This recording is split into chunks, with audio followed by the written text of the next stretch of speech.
যারা দাবিদারি করেছে এদেশের পরাজিত শক্তি, তারা যদি নয়া পরিবেশ করাতে চায়, এদেশে হিন্দু মুসলমান সবাই একযোগে সেটি প্রতিহত করবে। এটাকে কোনো উপরিবেশ করাতে দেবে না। এদেশে যারা পরাজিত শক্তি, তারা অনেক, তাদের অর্থবিত্ত আছে, তাদের অনেক টাকা পয়সা এখনো দেশের মধ্যে আছে, অনেক টাকা তারা পাচার করে নিয়ে গেছে। সেই টাকাগুলো খরচ করছে বাংলাদেশে নানাভাবে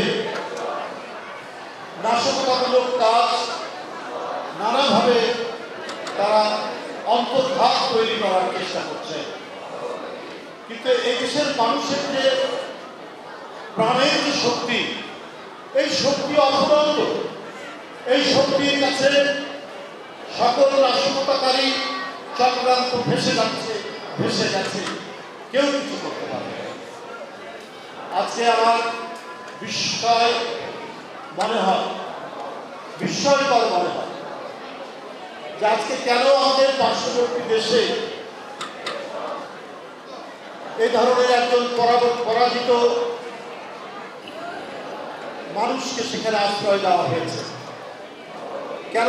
যে শিশুর রক্ত পান করতে দ্বিধা করেনি, যে কিশোরের রক্ত পান করতে দ্বিধা করেনি, যে তরুণের বুকে গুলি চালাতে দ্বিধা করেনি, আজকে তাকে কেন আশ্রয় দেওয়া হচ্ছে?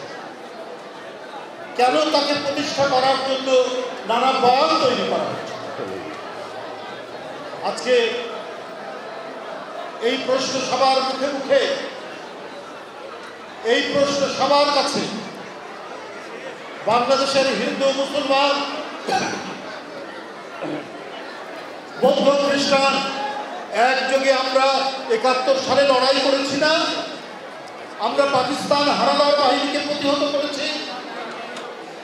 তো অন্য কোনো হানাদার বাহিনী যদি আসে, তাহলে এদেশের জনগণ, হিন্দু মুসলমান, বৌদ্ধ খ্রিস্টান, সাঁওতাল, ভীল, চাকমা, মারমা সবাই একযোগে সেটা প্রতিহত করবে।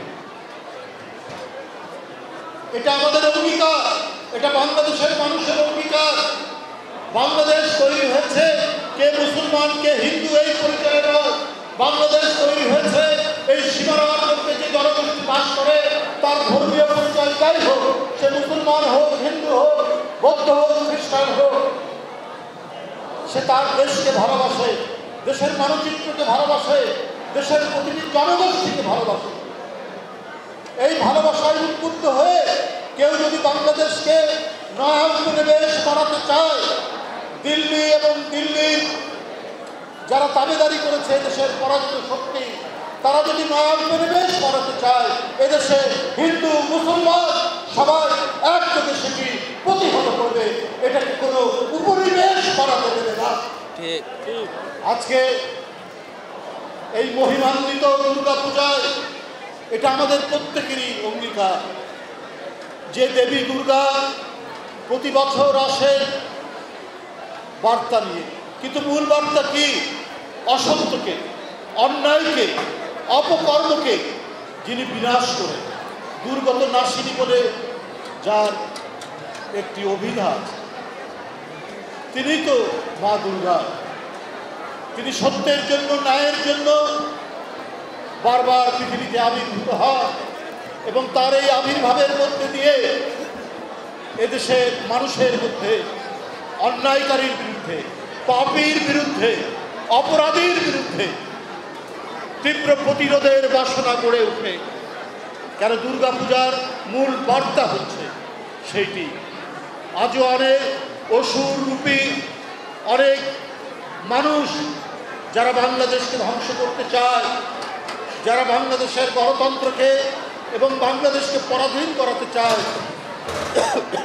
তাদেরকে বিনাশ করার যে মন্ত্রণা, এই বিনাশ করার মন্ত্রণা আমরা পাই এই দুর্গাপূজার মধ্যে দিয়ে। দেবী দুর্গার যে বাণী, সেই বাণীর মধ্যে দিয়ে, সেই বাণী শুধুমাত্র হিন্দু ধর্ম সম্প্রদায়ের বাণী নয়, দেবীর বাণী সমগ্র মানব জাতির বাণী। দেবীর বাণী বাংলাদেশের প্রতিটি জনগোষ্ঠীর বাণী।